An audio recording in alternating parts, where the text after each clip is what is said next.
Hello students, स्वागत है आपका फिर से अपनी ऑनलाइन क्लासेस में। बेटा क्वेश्चन नंबर लास्ट वीडियो में हमने 15 तक करवा दिए थे। बेटा आज चलेगा हमारा क्वेश्चन नंबर 16। एक्सरसाइज 8 चल रही है हमारी क्लास 10th मैथ RBSC। ठीक है बेटा, नेक्स्ट क्वेश्चन है आपका 16वां। तो देखिए क्या कह रहा है क्वेश्चन आपका। बेटा बहुत अच्छे क्वेश्चन है। क्वेश्चन नंबर 16वां। देखिए बेटा क्या बोल रहा है। एक समतल जमीन पर खड़ी मीनार की छाया, एक समतल जमीन पर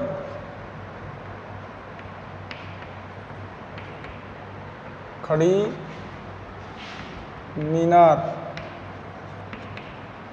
की छाया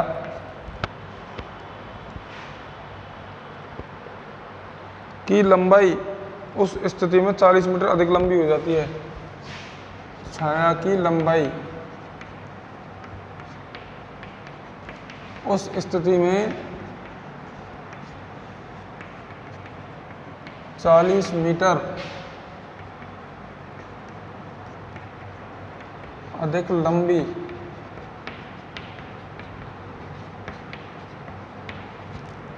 हो जाती है। कब हो जाती है? जब सूर्य का 49 कोण 60 डिग्री से घटकर 30 डिग्री हो जाता है। हो जाती है जब कि सूर्य का 49 कोण 60 डिग्री से घटकर 30 डिग्री हो जाता है। ठीक है, तो मीनार की ऊंचाई ज्ञात कीजिए।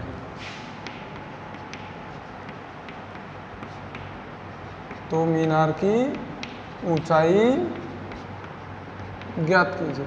ठीक है बेटा, क्वेश्चन बहुत अच्छा है, सॉल्व करते हैं। और बेटा सॉल्व तभी होगा तब हमारे पास इसका डायग्राम होगा। देखिए बेटा, एक समतल जमीन पर खड़ी मीनार। बेटा इसको मीनार को बनाए थे सबसे पहले।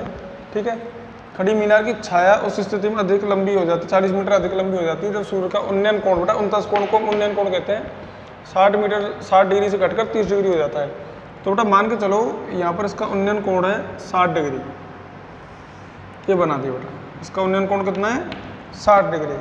ठीक है, से घटकर 30 डिग्री हो जाता। कब? उसकी छाया जब 40 मीटर अधिक लंबी हो जाती है। बेटा छाया कहाँ बनेगी? जमीन पर, समतल जमीन पर बनेगी।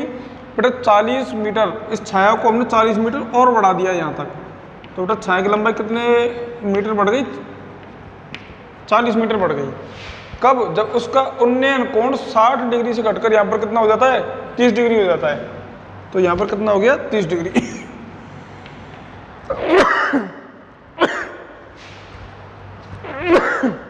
हाँ बेटा देखिए, चलो नंबर डाल देते हैं। त्रिभुज ABC और दूसरा कौन सा हो गया बेटा?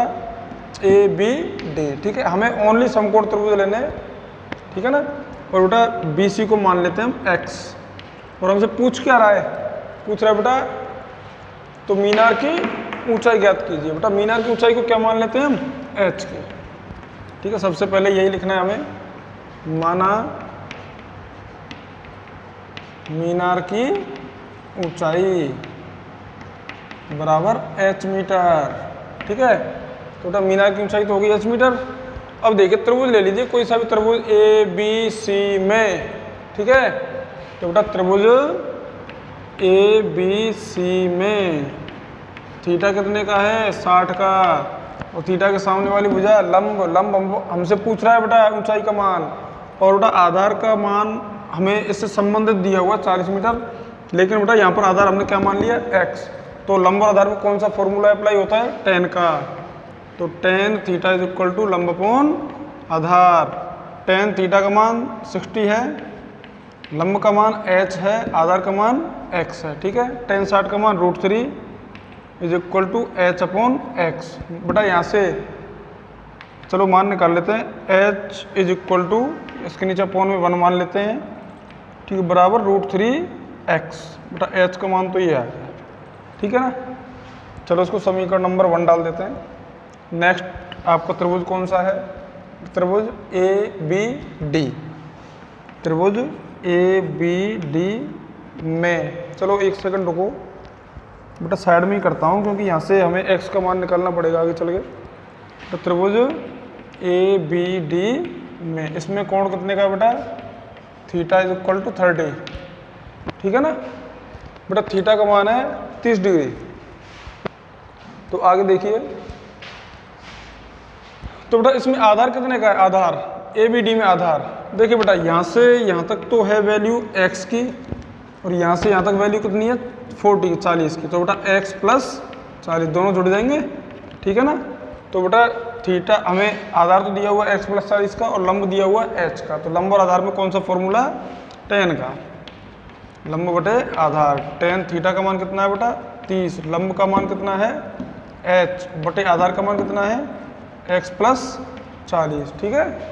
तो बेटा tan 30 का मान 1/√3 बराबर h का मान h बटे x प्लस 40, ठीक है बेटा। क्रॉस मल्टीप्लाई कीजिए तो √3 गुणा h से √3h is equal to x गुणा 1 से होगा तो x प्लस 40। नेक्स्ट बेटा आगे देखिए, साइड में कॉपी कर रहा हूँ। देखिए बेटा यहाँ पर x का मान रख देते हैं यहाँ से निकाल के, ठीक है। तो बेटा x का मान रखोगे तो हमारा h का मान आ जाएगा, ठीक है। तो देखिए यहाँ से हम x की वैल्यू निकालते हैं। x बराबर कितना हो जाएगा बेटा? h/√3, ठीक है। तो देखो यहाँ पे लिख रहा हूँ मैं x का मान समीकरण 1 से रखने पर, ठीक है बेटा। समीकरण 1 से हमने x का मान हमने निकाल लिया है, तो h/√3 आ रहा है। h/√3 हम कहाँ पे रखेंगे? x की जगह पर यहाँ रख देंगे बेटा। समीकरण 2 डालना चाहते हो 2 डाल दो, समीकरण 2 में रखने पर, ठीक है। तो बेटा देखिए √3h is equal to, x का मान कितना है? x बराबर h/√3 प्लस 40, ठीक है ना। तो बेटा h वाले पदों को एक तरफ ले आओ, तो ये हो जाएगा √3h minus h/√3 is equal to 40। दोनों का एलसीएम लीजिए, इसके अपोन में 1 मान लेते हैं, तो एलसीएम कितना आ गया? √3। 1 का भाग √3 में √3 गुणा √3 से 3h माइनस √3 का भाग √3 में एक बार 1 गुणा h से h बराबर 40। बेटा इसके अपोन में 1 मान लेते हैं। आगे देखिए 3h माइनस h 2h/√3 बराबर बेटा 40/1, ठीक। क्रॉस मल्टीप्लाई कीजिए, 2h गुणा 1 से 2h बराबर बेटा 40 का √3 से होगा तो 40/√3। मान किसका निकालना हमें? h का। तो बेटा h का मान निकालने के लिए 2 कहाँ जाएगा? इसके अपोन में, क्योंकि ये h के साथ इनटू हो रहा है इसका, ठीक है। 40/√3/2 बेटा 2 से 40 को काटिए कितनी बार? 20 बार। h बराबर 20/√3 मीटर, ठीक है। तो बेटा h का ही मान हमसे पूछा जा रहा है। देखिए h क्या? मीनार की ऊंचाई को हमने क्या माना है? h। तो मीनार की ऊंचाई का मान कितना आ गया? 20/√3 मीटर।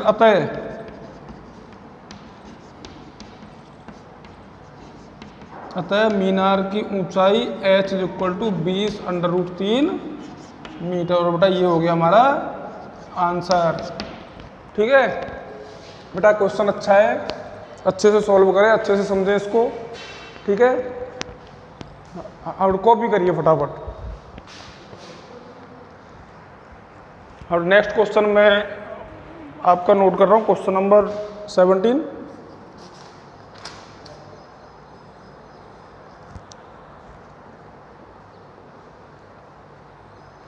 समुद्र तल से 60 मीटर ऊंचे लाइट हाउस।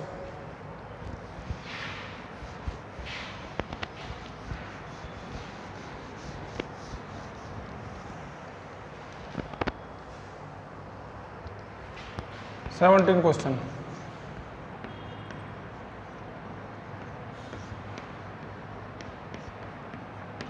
समुद्र तल से 60 मीटर ऊंचे लाइट हाउस, 60 मीटर ऊंचे लाइट हाउस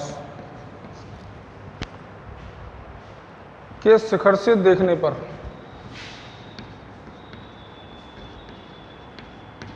के शिखर से देखने पर दो समुद्री जहाज़ों के अवनमन कोण,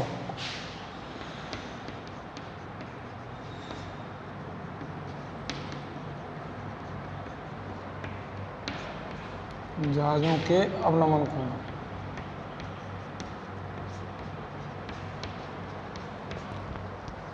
दो समुद्री जहाज़ों के अवनमन कोण 30 व 45 डिग्री हैं। 30 व 45 डिग्री है। ठीक है। और बेटा आगे बोल रहा है, यदि लाइट हाउस के एक ही ओर एक जहाज दूसरे जहाज के ठीक पीछे हो,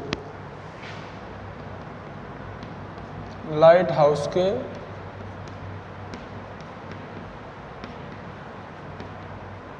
एक ही ओर, ठीक है, एक जहाज दूसरे जहाज के ठीक पीछे हो, एक और एक जहाज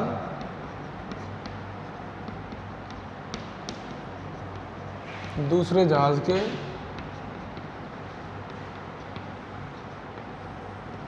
ठीक पीछे हो, तो ठीक पीछे हो तो जहाज़ों के मध्य की दूरी ज्ञात कीजिए।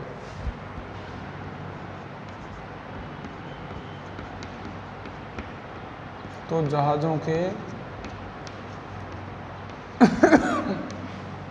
मध्य की दूरी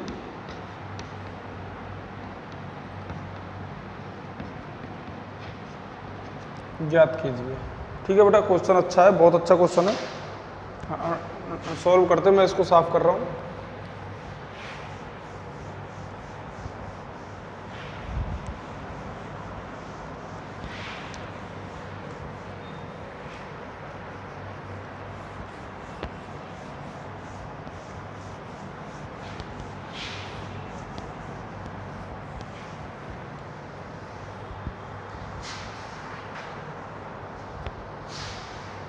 देखिए बेटा, आपको क्वेश्चन क्या कह रहा है, समुद्र तल से 60 मीटर ऊंचे लाइट हाउस के शिखर से देखने पर दो समुद्री जहाज़ों के अवनमन कोण 30 डिग्री व 45 डिग्री हैं।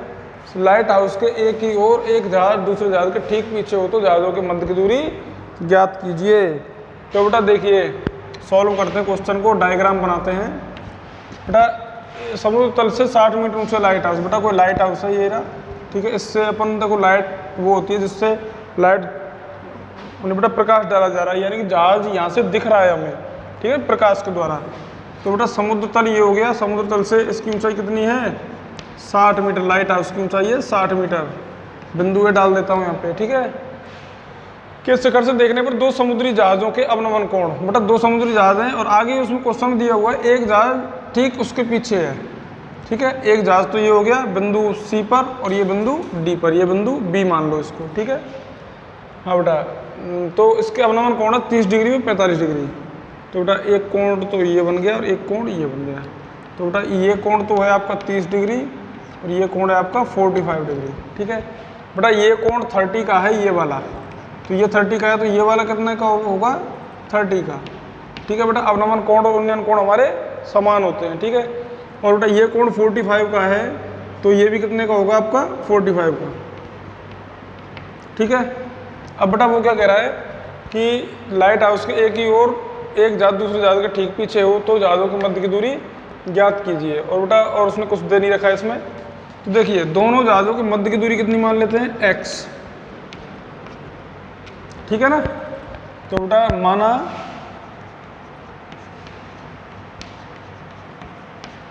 दोनों जहाज़ों के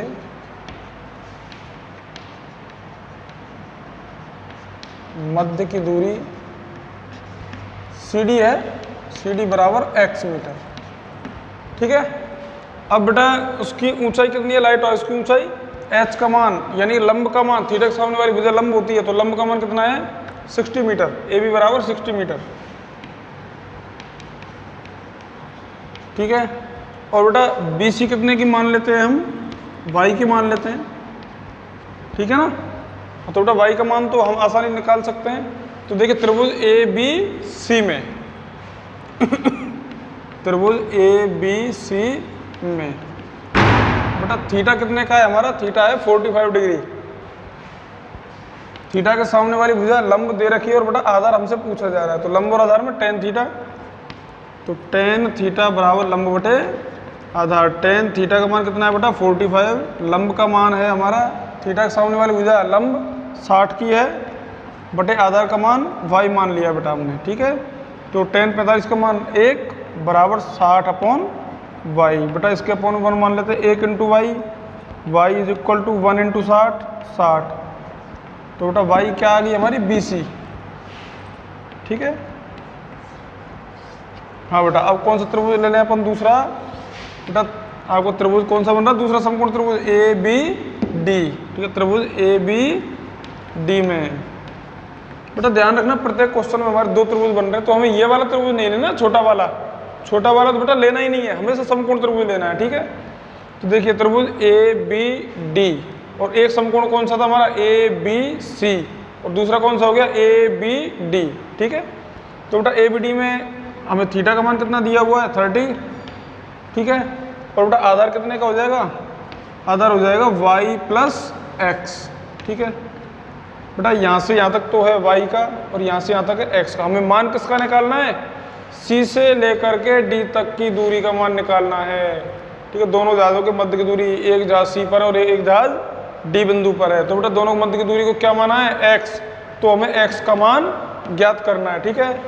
तो बेटा देखिए थीटा 30 का है, लंब का मान, थीटा के सामने वाली भुजा लंब 60 मीटर की है और आधार हमसे पूछ रहा है लंब और आधार में tan थीटा बराबर लंब बटे आधार tan थीटा का मान कितना है, थीटा का 30 बराबर लंब का मान 60 है बटे आधार का मान y + x, बेटा tan 30 का मान 1/√3 बराबर 60 बटे y + x, बेटा क्रॉस मल्टीप्लाई कीजिए, y + x is equal to 60√3, ठीक है। आगे चलिए बेटा y का मान कितना दिया हुआ है हमें, देखिए y का मान रखने पर 60 मीटर, y का मान रखने पर बेटा y का मान रखिए, यहाँ पर y का मान 60 है, 60 + x इज इक्वल टू 60√3, ठीक है। बेटा मान x का निकालना है हमें, तो x इज इक्वल टू 60√3 तो है ही इधर, तो बेटा इस 60 को इधर ले जाएंगे, किसका हो जाएगा माइनस का, x इज इक्वल टू बेटा दोनों में से कॉमन क्या है 60, तो 60 बेटा ब्रैकेट में क्या रह जाएगा आपका √3 - 1, और बेटा ये हमारा आंसर हो गया, ठीक है। अतः दोनों जहाज़ों के मध्य की दूरी x is equal to 60 × √3 - 1 metre होगी या है, और ये हमारा आंसर हो चुका है, ठीक है बेटा। बेटा क्वेश्चन अच्छा है और क्वेश्चन नंबर 17 हमारे कंप्लीट हो चुके हैं, ठीक है।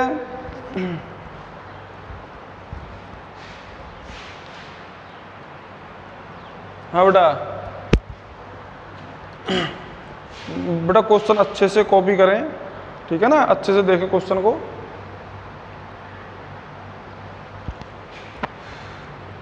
बेटा क्वेश्चन लेंदी जरूर है, ठीक है, नहीं अच्छे हैं क्वेश्चन। बेटा प्रत्येक सवाल में आपको 2 त्रिभुज बनाए जा रहे हैं, हमारे 2 त्रिभुज बन रहे हैं सभी में, और बेटा 2 त्रिभुज, वैसे तो देखो इसमें 3 त्रिभुज हैं, एक त्रिभुज तो ABC और दूसरा हो गया ABD और एक हो गया ACD, ठीक है। तो ध्यान रखना बेटा ये जो दूसरा वाला त्रिभुज होता है ना छोटा वाला, ठीक, जिसमें अधिक कोण बनता है, ये त्रिभुज हमें बेटा कभी भी नहीं लेना है, हमेशा ओनली ऑन हमें बस त्रिभुज बेटा समकोण त्रिभुज लेने हैं, ठीक है ना।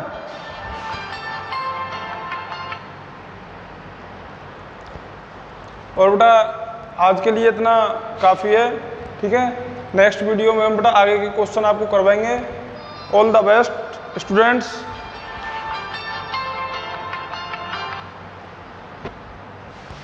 थैंक यू बेटा, ठीक है।